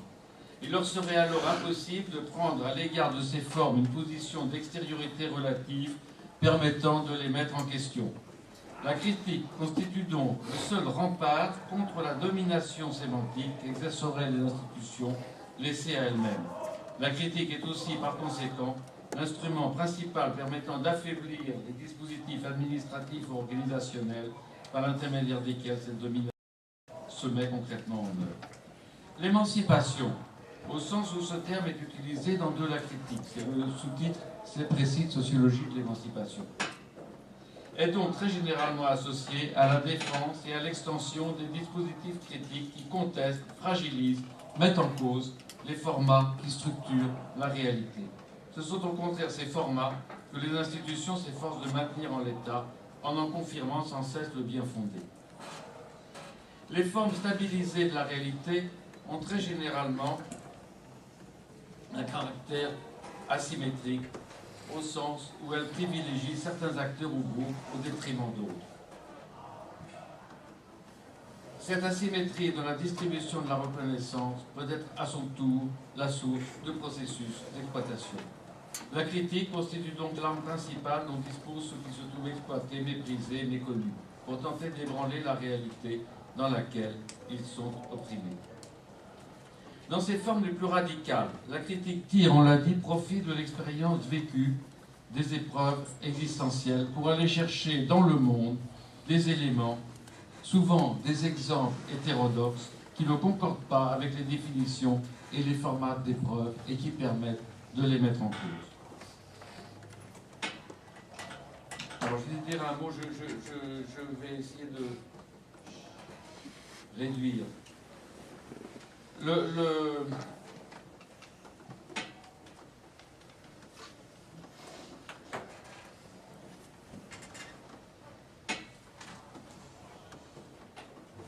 Oui, je voudrais terminer sur cette dernière idée que parmi les asymétries, l'asymétrie la plus importante est l'asymétrie qui est liée évidemment à la question de la tension entre sémantique et pragmatique par rapport aux règles. Qu'une différence tout à fait centrale entre des groupes ou des individus que l'on peut appeler dominants et des groupes et des individus que l'on peut appeler dominés tient à cette différence, c'est-à-dire que les dominants, d'abord ils ont on leur donne des objectifs qui sont assez flous et dont l'horizon est lointain. Quand vous lisez par exemple des souvenirs d'hommes politiques ou des souvenirs de grands patrons, vous trouvez souvent des récits dans lesquels ils disent « Si j'avais suivi les règles, jamais je n'aurais pu faire les grandes choses que j'ai réalisées. » Et donc, mais bien sûr, c'était pour le bien commun et je suis resté dans l'esprit de la règle. Au contraire, les dominés, et c'est particulièrement net dans le cas du terrorisme, sont censés avoir des objectifs très limités et sont censés se cantonner, avoir une action qui se maintient à la lettre de la règle. Évidemment, comme vous le savez, comme l'ont bien montré les analyses de Wittgenstein, personne ne peut agir en suivant une règle, à moins d'être un militaire dans un défilé, et c'est précisément d'ailleurs pour montrer que ces hommes destinés à mourir au combat ne sont pas vraiment des hommes, qu'on les fait agir tous en même temps, comme s'ils suivaient une règle absolue. Mais dans le cas des dominés, les écarts par rapport à la règle sont interprétés comme des transgressions. Alors, je terminerai sur quelque chose qui dépasse la sociologie descriptive pour aller vers des éléments normatifs, mais j'ai dit au début que la sociologie avait toujours ces deux aspects, plus proches de la philosophie politique, qu'une émancipation consisterait d'abord à réduire la différence par rapport aux règles entre le haut et le bas, entre les dominants et les dominés. Alors c'est quelque chose qu'on entend très souvent actuellement en France, et je pense aussi ici au Brésil, qui est il faut obliger les riches, les forts, les puissants à suivre les règles comme tout le monde. Je pense que c'est la forme moraliste de cette exigence, et qu'il serait beaucoup plus important de demander que soit reconnue aux dominés la possibilité de discuter les règles, de les interpréter et de les établir en commun à la façon dont le font les dominants. Je vous remercie beaucoup pour ma part de cette extraordinaire patience.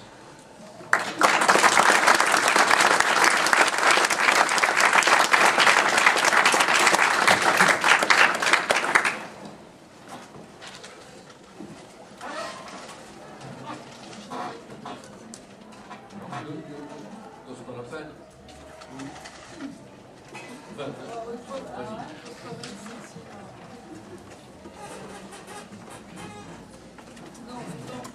Duas ideias principais foi que essa atenção incorporada nas instituições, que mostramos eixos, pode entrar na crítica. Então, que sem instituição, ninguém poderia criticar. E a crítica, ela acha sua fonte na experiência de vida dos autores, que acham exemplos heterodoxos, que não concordam com formatos de provas instituídas. E, bom, no final da conclusão, foi falado que os dominantes têm objetivos que não são claros e são deles, enquanto os dominados, isso é muito claro no liberalismo, eles têm objetivos limitados e que eles não podem se afastar da regra. Então, enquanto na França, hoje em dia se fala muito que os dominantes eles deveriam seguir, respeitar as regras, ele acha que seria melhor dar isso, ele acha que isso seria uma forma moralista de pensar, que seria melhor reconhecer os dominados o poder de discutir as regras. Bravo.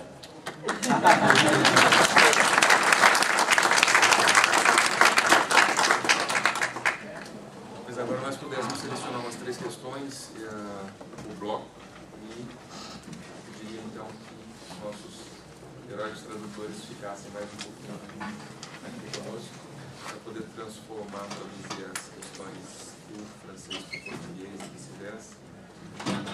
Talvez, como nós temos, enfim, 10 para as 9, acho que a gente está no horário. Talvez 3 questões para o bloco que você arrumar.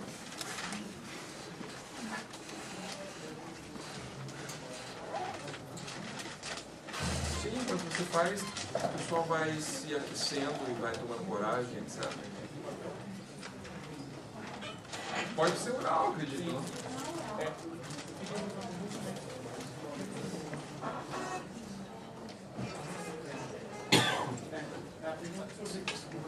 Só que eu tinha falado pausadamente, para ela estar dizendo já simultaneamente.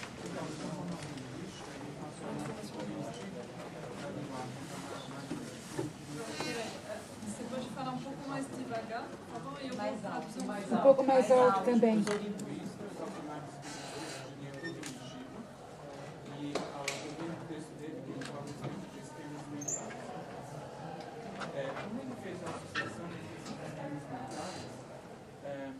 E a teoria da iniciação foi uma coisa, os sistemas mentais fazem a resolução da questão do sujeito, de forma empírica. O individual fica no nível do episódio e o coletivo fica no nível social. Então, o modelo mental é algo que se compartilha socialmente. Mas a teoria da iniciação é só do efeito. Ela não tem uma causa. Então, como que ele pode usar? A teoria da iniciação tem esse tipo. É só do efeito, sabe? Não é da causa. Certo? Eu acho que eu não entendi muito bem. Você entendeu? Je pense que j'ai pas vraiment compris la question, mais en fait, il pose comme il a une formation linguistique, il se demande comment vous pouvez utiliser la théorie de l'énonciation pour parler des schémas mentaux. C'est une belge française, né? Você pode ajudar?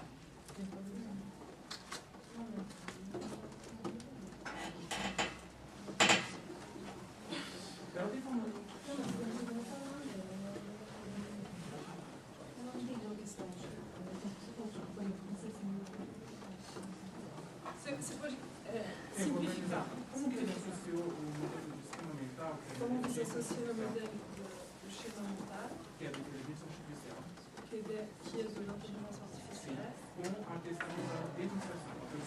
avec surtout la théorie de l'énonciation.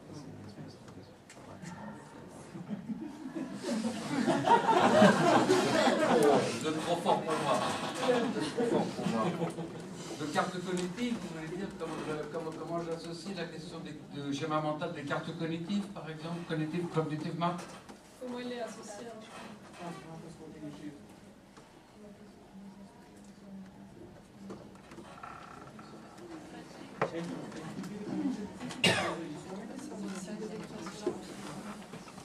Bah, je ne peux pas vous répondre comme ça. Je ne peux pas vous répondre comme ça. C'est des choses qui sont discutées autour de la pragmatique linguistique, et je suis d'accord, je suis tout à fait d'accord. Mais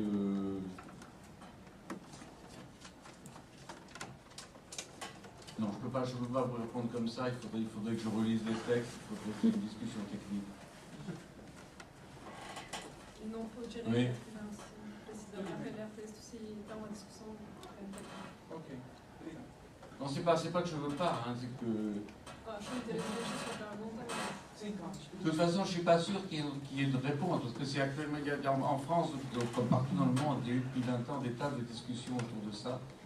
Et donc, si vous voulez, mes emprunts à la linguistique ne vont pas jusqu'à proposer une solution à ce type de problème. teve muitas discussões agora no mundo inteiro e que os empréstimos da linguística não vão apenas por isso.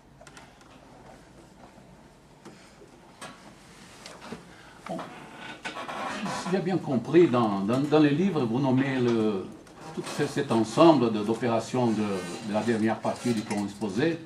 Tu parles de monter en généralité. Dans l'exposé, vous l'écartez. Pourquoi ça?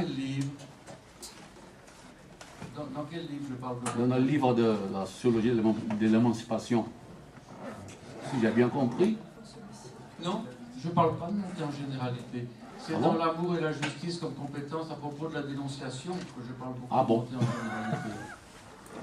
Parce que, si vous voulez, dans la dénonciation où j'ai étudié, j'ai essayé de construire une grammaire permettant de rendre acceptable des dénonciations d'injustice. À partir de l'analyse d'un corpus de 300 lettres, dont certaines avaient jusqu'à 40 pages, envoyées au journal Le Monde.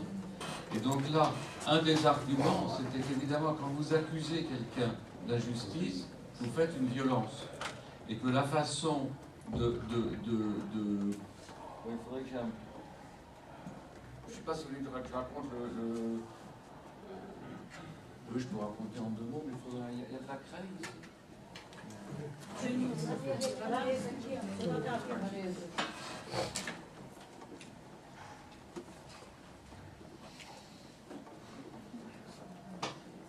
Oui, donc j'avais ce corpus de lettres, dont certaines venaient d'instituts d'organisation, comme Amnesty par exemple, d'autres venaient d'individus. Et certaines étaient considérées comme tout à fait normales, d'autres étaient considérées par les journalistes comme émanant de paranoïa. Je m'intéresse beaucoup à la paranoïa, j'ai repris dans mon dernier livre tout un chapitre sur cette question. Et donc j'ai codé tout ce matériel et j'ai demandé à un panel de lire très vite et de mettre, panel de gens bien, de mettre des notes de 1, s'il considérait que l'auteur de la lettre était tout à fait normal, du dossier, parce qu'il y avait des dossiers, et 10 s'il était complètement fou. Et donc, j'ai codé ce que j'ai appelé le système actentiel, c'est-à-dire en considérant que dans une dénonciation publique d'injustice, vous aviez toujours 4 actants. Vous aviez une victime, un dénonciateur qui porte la dénonciation, un persécuteur, quelqu'un qui a fait du mal à la victime, qui est dénoncé, et un juge. J'ai considéré que dans ce cas-là, je ne connais pas le juge, qui était très grand, puisque c'était l'opinion publique. Et ensuite, j'ai codé la taille de chaque actant. Parce que la victime, ça peut être les Indiens Guaranis. C'est assez grand. Ça peut être Gaïa aujourd'hui, c'est très grand Gaïa. Ou ça peut être monsieur un tel que son voisin a accusé d'avoir volé une échelle. De même, le dénonciateur, ça peut être la tribune de l'ONU. J'en parle plus beaucoup maintenant depuis que Powell a annoncé qu'il y avait des armes, peu importe. Ça peut être une association importante, un parti. Ça peut être un professeur d'université qui va signer avec mes professeurs à l'USP, ou ça peut être monsieur n'importe quoi. Et de même, le persécuteur, ça peut être la finance internationale, voilà, un gros être, ou ça peut être mon voisin de palier, ou ça peut être le PT, le Parti des Travailleurs. Alors, j'ai codé aussi la proximité, c'est-à-dire que la victime et le dénonciateur peuvent ne pas se connaître du tout. Quand par exemple il y a eu les manifestations que la police a tapé, quelqu'un qui va dénoncer ça ne connaît pas ni le policier ni celui qui a été frappé, ou ça peut être la même personne, quand quelqu'un écrit pour lui-même. Et de même, la victime et le persécuteur peuvent ne pas se connaître du tout, ou se connaître, etc. Et alors, si vous voulez, ce que me donnait l'analyse factorielle, c'était un schéma, en gros, comme ça, avec les notes de normalité comme ça, les gens normaux ici, et les gens jugés délirants ici, qui ne savaient pas faire fonctionner la grammaire. Et c'était lié, et si vous voulez, les dénonciations normales étaient des dénonciations désingularisées. C'est-à-dire que ça m'a amené à considérer, j'ai travaillé aussi beaucoup sur les syndicats, en considérant que le travail, j'ai beaucoup interviewé de syndicalistes à cette époque-là, que le travail des syndicats et des syndicalistes était de rendre impersonnel des disputes et des critiques qui avaient un caractère personnel. Et donc, je prenais des cas, par exemple, d'une agence de banque, où les gens sont très proches. Vous allez dire, c'est la direction contre tous ceux qui ont le statut, tel ou tel statut. Et donc, dans ce cas, vous avez une montée en généralité au sens où les actants sont grandis. Vous n'allez pas dire c'est monsieur Untel qui est le directeur de ce petite fabrique de bouteilles. Vous allez dire c'est le capitalisme de la ville 2, etc. Et les gens malades, considérés comme malades, étaient des gens qui d'une part étaient dans des situations de proximité, où par exemple quelqu'un accusait un voisin, ou quelqu'un présentait comme comité de défense sa concierge, sa bonne et son cousin, mais qui essayait de faire comme s'il généralisait.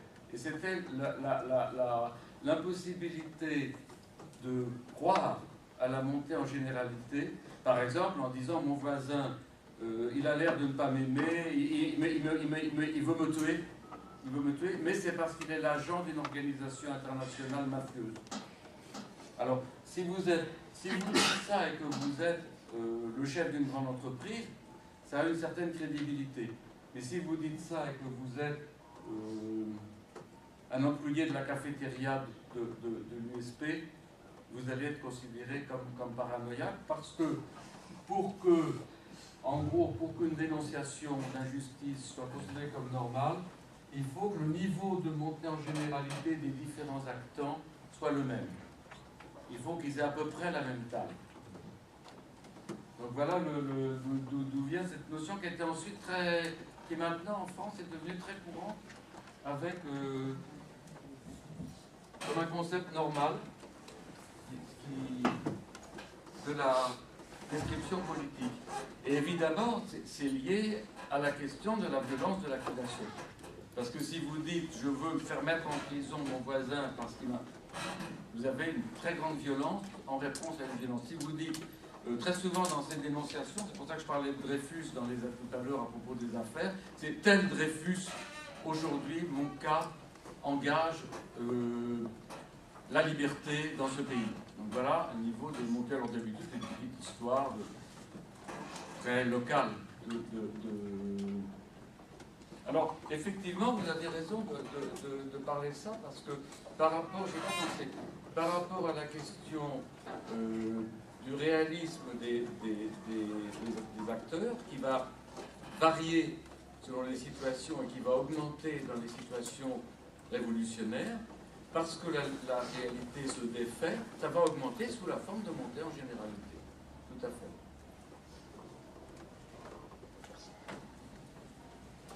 Bom, vou tentar só passar um pouco da ideia geral do professor. Ele explicou um modelo de um artigo dele dos anos 80 sobre a denúncia pública, e um conceito importante desse artigo é o conceito de crescer em generalidade. A pergunta que eles colocam nesse artigo é o que faz de uma crítica plausível, e aí ele tenta montar um modelo que ele mostrou aqui, as linhas gerais, com 4 actantes, que seriam os 4 partes de uma denúncia pública, que seria a vítima, o denunciante, o acusado e o juiz. Ele investigou isso empiricamente a partir de cartas que eram recebidas por um jornal, denunciando determinadas coisas. E, bom, o nível, e daí ele partiu, ele conseguiu chegar a uma conclusão para essa pergunta dele a partir da escala desses actantes. Ou seja, o juiz era um jornal, era um actante de uma grande escala, e ele percebeu que para a acusação ser considerada normal, todos os actantes tinham que ter mais ou menos uma grande escala. E esse que é o grande problema quando você tem problemas que surgem em um nível muito pessoal e muito pequeno, para elas conseguirem crescer em generalidade e virar uma crítica pública. Ele deu o exemplo do mundo sindical, no qual problemas que surgem em circunstâncias muito pessoais do trabalho têm que ser ligadas a uma denúncia impessoal e mais geral que envolve, enfim, empregados e empregadores. E o caso de uma crítica normal seria, por exemplo, um vizinho que começa a acusar o outro e manda uma carta para o jornal dizendo que ele está sendo perseguido, enfim.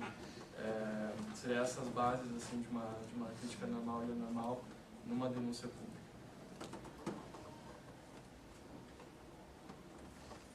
Eu tenho uma curiosidade, na verdade. Eu vou elaborar rapidissimamente, você não precisa traduzir. No Novo Espírito do Capitalismo, o professor Boltanski trabalha com a ideia da crítica social e da crítica artística. A crítica social pós-68, a crítica artística pós-68, e como isso teve impacto sobre o modo de organização das empresas, né?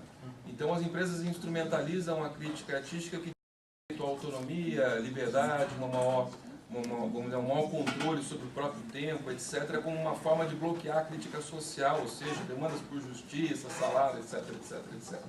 Então, isso é um pouco o quadro dos anos 80 e 90, de reestruturação das empresas, em especial na França. Mas a minha curiosidade é essa, é a pergunta. O modelo do Novo Espírito do Capitalismo me parece o modelo dos anos 80 e 90, onde existia espaço para uma incorporação pelas empresas, tanto da questão da autonomia, quanto da questão da flexibilidade e da criatividade. No entanto, os anos 2000 são anos bastante mais problemáticos, quer seja pela questão da crise, quer seja pela questão do endurecimento das condições de trabalho. Eu gostaria de saber como ele percebe essa passagem dos anos 90 para os anos 2000, no que diz respeito especificamente à vida das empresas e da gestão e do controle do trabalho. Oui, donc je pense que vous avez tout à fait raison de poser cette question. D'une part, j'ai été accusé, notamment par exemple par des collègues que j'aime bien, accusé d'avoir dit que c'était mai 68 qui avait sauvé le capitalisme. Ce qui n'est pas vrai du tout. Je ne pense pas que le capitalisme a réellement adopté la critique artiste, mais le capitalisme a reformulé un certain nombre de choses dans la seconde sortie de crise, après 1975, dans les termes de la critique artiste. Ce qui a été prépondérant, ça a été le changement, vous connaissez mieux que moi, qui a eu lieu ici aussi, le changement de la structure même du tissu productif, qui a été rendu possible, notamment par des changements législatifs également, par le re-engineering, l'externalisation, le juste à temps, je ne vais pas reprendre, et donc qui a eu pour effet notamment, accompagné d'ailleurs d'une pression anti-syndicale très forte, pour l'effet de diminuer très fortement le pouvoir des syndicats, excepté dans les entreprises publiques. Et par exemple, dans les grandes grèves de 95, il a été dit, ce qui je pense était assez juste, que les salariés du privé avaient délégué leur possibilité de grève aux gens du public parce qu'ils ne pouvaient plus faire. Je pense que d'abord que ce discours de l'autonomie a été aussi un instrument lié à la réorganisation pour licencier ou mettre à la retraite un grand nombre de travailleurs, et également pour transformer, par exemple dans un grand nombre d'entreprises, je pense à une entreprise qu'on a étudiée d'armement, où il y avait des tours avec des ouvrières qui ont été licenciées, et les régleurs sont devenus opérateurs sur robot et s'occupant de la maintenance de premier niveau. Du même coup, la question de la communication est devenue une épreuve importante dans Et il y a quelque chose qui est très intéressant là-dessus, qui est tout le discours sur la confiance. Vous avez une énorme littérature sur la confiance en psychologie sociale, sociologie, dans les années 80. Parce que, au fond, un des principes de la réorganisation de la fin des années 70 et des années 80, c'était de remplacer le contrôle, qui est coûteux et assez inefficace, en autocontrôle. Et donc, si vous développez l'autocontrôle, vous devez analyser la confiance des personnes. Mais je pense qu'ensuite, on est passé tout à fait à autre chose, et que, notamment grâce au développement, au perfectionnement du contrôle informatique. Donc, si vous voulez, maintenant, le niveau de contrôle est devenu extérieur, donc est devenu plus élevé qu'il n'était au temps du terrorisme. Les capacités également j'ai vu un article de Bateau Brune où il en parle, tout à fait juste. Dans les années 70, on calcule encore la productivité d'un atelier, d'un établissement, mais pas individuel. À partir des années 90, vous allez pouvoir calculer la productivité d'un individu. Donc, si vous voulez, je pense que ce que nous décrivons dans le nouvel esprit du capitalisme n'est plus au cœur du problème des justifications des grandes entreprises, aussi pour une raison simple, c'est que l'ennemi n'est plus le syndicat, parce que les syndicats sont détruits. Par contre, vous avez une nouvelle chose qui vient au cœur, un nouveau discours qui vient au cœur de la justification des entreprises, qui est le développement durable et la responsabilité sociale de l'entreprise, et qui est fortement orienté vers un nouvel ennemi que sont les ONG, qui vont dénoncer, par exemple, des destructions écologiques ou des choses humainement scandaleuses, etc. J'avais fait venir il y a 3 ans à mon séminaire un homme passionnant qui était un ancien des services secrets, qui était devenu consultant en crise éthique. C'est-à-dire que son boulot, c'était quand, c'est comme ça que ça s'appelle, c'est quand une entreprise avait affaire à une ONG qui rendait public, par exemple, quand ça avait été le cas de Nike, que ces produits étaient fabriqués par des enfants, ou que sa crème faciale était faite avec des organes de personnes, ou beaucoup de choses. Lui était chargé de faire la communication avec les journalistes pour résoudre ou atténuer les méfaits de ces crises. Donc il y a un second point, si vous voulez, où je pense que j'en parlais cet après-midi avec César, où je pense que nous avons été imprudents dans le nouvel esprit, c'est que le livre est réformiste, c'est-à-dire que la cité par projet, dont nous analysons la formation, ce qui moi m'intéressait parce que il n'y a pas du tout d'histoire dans la justification, donc ça m'intéressait d'analyser un processus historique de formation de nouveaux points d'appui normatifs. Elle a été pensée, elle a été décrite, mais elle ne s'est pas mise en place dans les faits. Il y a une petite trace de flexi-sécurité, etc. Mais finalement très très peu. Et jusqu'à la crise de 2008, et d'ailleurs après, la poussée du capitalisme a continué à se faire de façon extrêmement violente en liaison avec un accroissement ou un maintien ou un accroissement du chômage. C'est difficile à savoir parce que les statistiques sont très manipulées, et un accroissement des inégalités, surtout avec le haut. Dans un pays comme la France, l'accroissement des inégalités est très important si vous prenez le dernier 1%. Donc vous avez de plus en plus l'écart entre une classe extrêmement fortunée et voilà, je ne sais pas si j'ai répondu à votre question.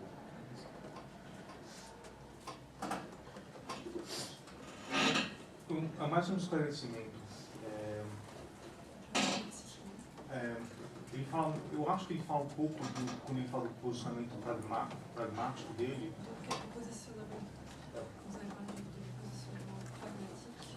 De uma diminuição da assimetria entre o sociólogo e entre o Estado e os atores sociais. O esclarecimento é se essa assimetria que vinha antes pode ser completamente eliminada.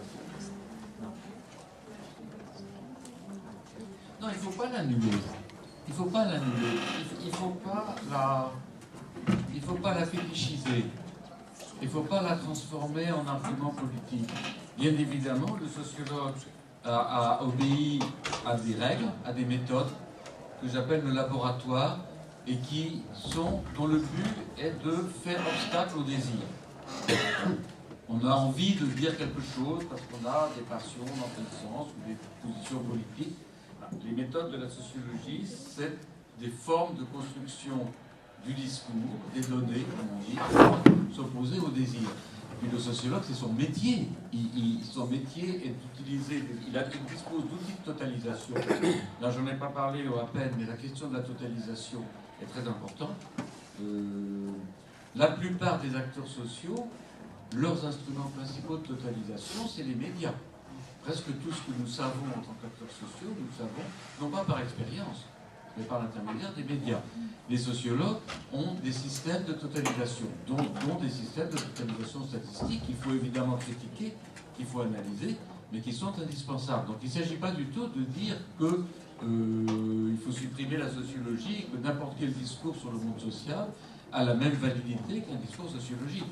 Mais il s'agit de ne pas traiter le sociologue comme un psychanalyste fétichisé qui aurait une espèce de pouvoir, et encore moins comme le mettre à la place du prolétariat comme sujet de l'histoire, au lieu d'avoir le prolétariat chez Lukács, de considérer que c'est le sociologue qui, lui, va être l'instrument principal du dévoilement hegelien de la vérité dans l'histoire.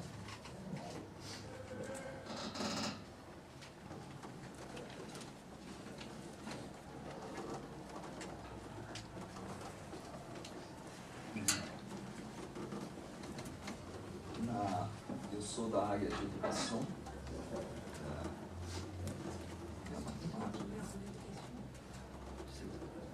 A sociologia, sobretudo a sociologia da crítica, né, aborda a educação de maneira forte, o poder na reprodução. Eu queria saber se ele pode, se há uma reflexão, né, da sociologia pragmática, né, em relação à temática da educação, e se ele reconhece François Leton, que se diz da sociologia pragmática e que debate a temática. Oui, mais si vous voulez, moi j'ai beaucoup travaillé avec Jean-Louis Derouette, hein, que vous connaissez peut-être, Jean-Louis Derouette, qui a beaucoup développé des choses sur le sens de la justice à l'école, etc. Je pense que c'est un bon exemple de ce que j'ai essayé de dire, c'est-à-dire que, si vous voulez, il faudrait réfléchir plus, je pense, sur un livre comme Les Héritiers. Pourquoi Les Héritiers paraît en 1965 un certain nombre de gens pensent, à mon avis avec raison, que le livre a eu un vrai effet sur le déclenchement de mai 68. Ce qui est très étonnant, c'est que ce que décrit Les Héritiers, tout le monde le savait par expérience. Hein, c'était pas un scoop. Que quand vous étiez fils de travailleur agricole, vous n'aviez pratiquement aucune chance d'aller dans l'enseignement supérieur. Si vous étiez fils de médecin, vous en aviez énormément. Et c'était pas un scoop. Donc ça pose, c'est pas pour critiquer Les Héritiers que je dis ça, ça pose la question de savoir quel est l'effet politique de la sociologie. Quel a été l'effet politique d'un livre comme Les Héritiers? Ça a été, je pense, précisément lié à la statistique, lié à la puissance des instruments de totalisation qui étaient mis en œuvre et qui permettaient à des choses qui étaient des expériences individuelles, qui était mon fils, on s'est sacrifié pendant 10 ans pour qu'il aille à l'université et il a échoué, de mettre en rapport des expériences individuelles et de disculper les personnes de la honte qui était liée aux expériences individuelles. Ça, je pense que c'est un effet réel qui a été très important de la sociologie bourdieusienne. Parce que, ça c'est son aspect vraiment psychanalytique, si je puis dire. Parce que, si vous voulez, dans les années 60-70, vous avez, c'est une période où vous avez, du fait de la croissance notamment, du fait du déversement, de la suppression très rapide du nombre des agriculteurs et du début de diminution des ouvriers d'usine, vous avez un déversement important vers des catégories moyennes. Un peu comme ce que l'on a aujourd'hui en France avec les enfants de maghrébins qui rentrent à l'université. Et dans ces situations, vous avez des charges importantes de honte. Hein. Les enfants ont honte de leurs parents. Ils ont honte de leur origine et surtout ils ont honte de leurs parents et ils ne peuvent plus ou difficilement communiquer avec eux parce que simplement, par exemple, les consommations divergent. Le fils va dépenser beaucoup d'argent pour des livres, pour du théâtre, les parents ne vont pas comprendre, etc. Et je pense qu'un des effets proprement analytiques du travail de Bourdieu, ça a été de disculper, de décharger les enfants de leur honte par rapport à leurs parents en leur montrant que le phénomène qu'ils vivaient était un phénomène collectif et que leurs parents n'étaient pas en faute s'ils ne comprenaient pas leurs nouveaux intérêts et qu'eux-mêmes n'étaient pas en faute s'ils avaient honte de leurs parents ou de leur origine.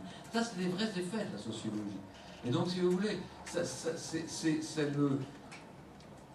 c'est en ce sens que la sociologie critique fait des effets qui sont très puissants par rapport à ce que j'ai appelé une sociologie pragmatique de la critique. Mais la sociologie pragmatique de la critique va faire d'autres effets, parce que le problème, si vous voulez, de la totalisation, et on l'a vu très nettement en France, par exemple, notamment à propos du parti communiste, ce qui était devenu le Parti communiste des années 60 et 70, c'est que la totalisation conduit à la langue de bois, ce qu'on appelle la langue de bois, je ne sais pas si le terme existe en portugais, c'est-à-dire à un discours générique qui ne rend plus compte des expériences individuelles.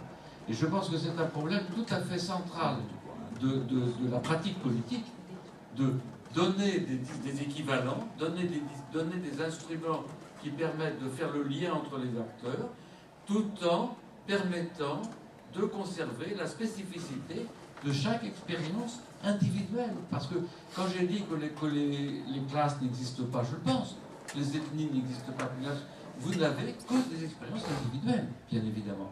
Mais avec des expériences individuelles, on ne fait rien. Et donc, bien évidemment, tout le travail politique, et notamment tout le travail de contestation politique, passe par le fait de construire ces liaisons entre les expériences individuelles.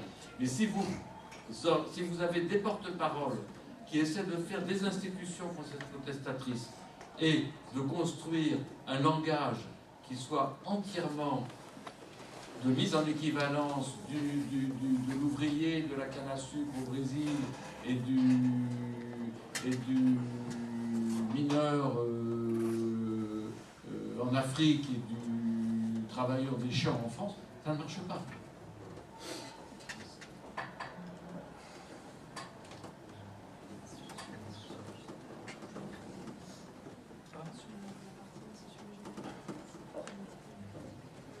Ça, c'est le problème de la pragmatique de la critique, parce que la pragmatique de la critique, en suivant les acteurs dans ce qu'ils ont de critique, elle permet de contrebalancer un discours de totalisation et de montrer la diversité en rendant public les disputes, en rendant public la multiplicité des interprétations.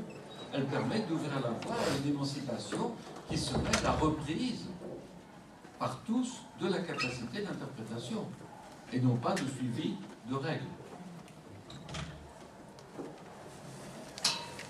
Moi, je voudrais savoir quel dialogue vous trouvez possible entre la sociologie pragmatique de la critique, en fait, et la sociologie clinique. Parce que la sociologie clinique a fait un dialogue aussi avec la sociologie critique du Bourdieu, par exemple. Avec la sociologie clinique. Clinique qui est développée en France, je pense, depuis 20 ans peut-être. Vous pensez par exemple aux sociologies qui ont été liées aux thérapies institutionnelles, à des choses comme ça? Non, je pense plutôt à Goulet-Jacques, par exemple. Ah oui, d'accord. Qui fait un dialogue avec Bourdieu, la sociologie critique, mais qui pense peut-être d'être plus... Le sociologue doit être plus proche des sujets, des expériences des sujets. Quel dialogue vous... Là, je pense qu'il y a un problème, si vous voulez... je pense que c'est un autre problème très important qui est nous en parlions cet après-midi avec le professeur Hay, c'est le fait qu'une grande partie de la sociologie devient un travail soit d'expertise, soit quasiment de management public. Et ça, je pense que c'est un problème de la sociologie clinique. Si vous voulez, je pense que les personnes qui sont responsables, je mets ça entre guillemets parce que d'habitude ils sont irresponsables, qui sont officiellement responsables d'entreprises, de services, etc. Ils ont des problèmes. Quand ils font appel à un sociologue pour lui demander de les aider à résoudre ces problèmes, il est très difficile à ce moment-là aux sociologues de poser le problème autrement. Alors qu'à mon avis, si vous voulez, le cœur de la sociologie, ce en quoi la sociologie est toujours critique. Je dois faire un exposé à la rentrée devant le congrès de la Société française de sociologie, et je l'ai appelé « La sociologie est toujours critique ». Je pense que la sociologie, quand c'est une vraie sociologie, est toujours critique parce qu'elle prend cette position utopique d'extériorité qui consiste à considérer le monde comme s'il pouvait être autrement, réellement autrement. Alors que quand vous êtes un sociologue clinique qui doit arranger un conflit dans une entreprise ou qui doit... Vous êtes amené à endosser la définition de la situation qui est celle des responsables de l'entreprise, même s'ils sont des gens très bien, même s'ils sont des gens très généreux, même s'ils sont des gens très... Je sais pas, imaginez des gens très bien que vous connaissez. Ils vous disent, mais je ne peux pas faire autrement. Et c'est vrai qu'ils ne peuvent pas faire autrement. On va dire des chrétiens de gauche, par exemple.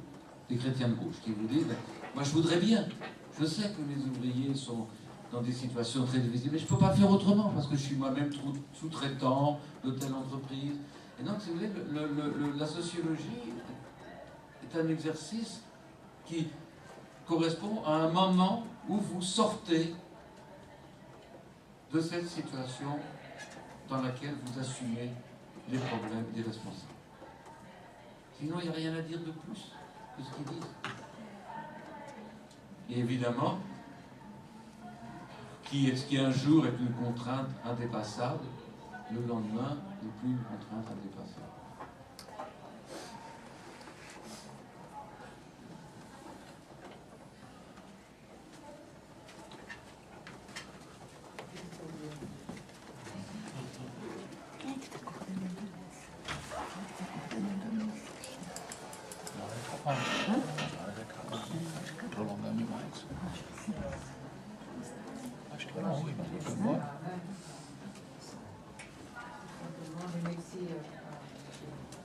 C'est moi qui vous remercie. Au traducteur et au répondeur. Il était héroïque.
Muito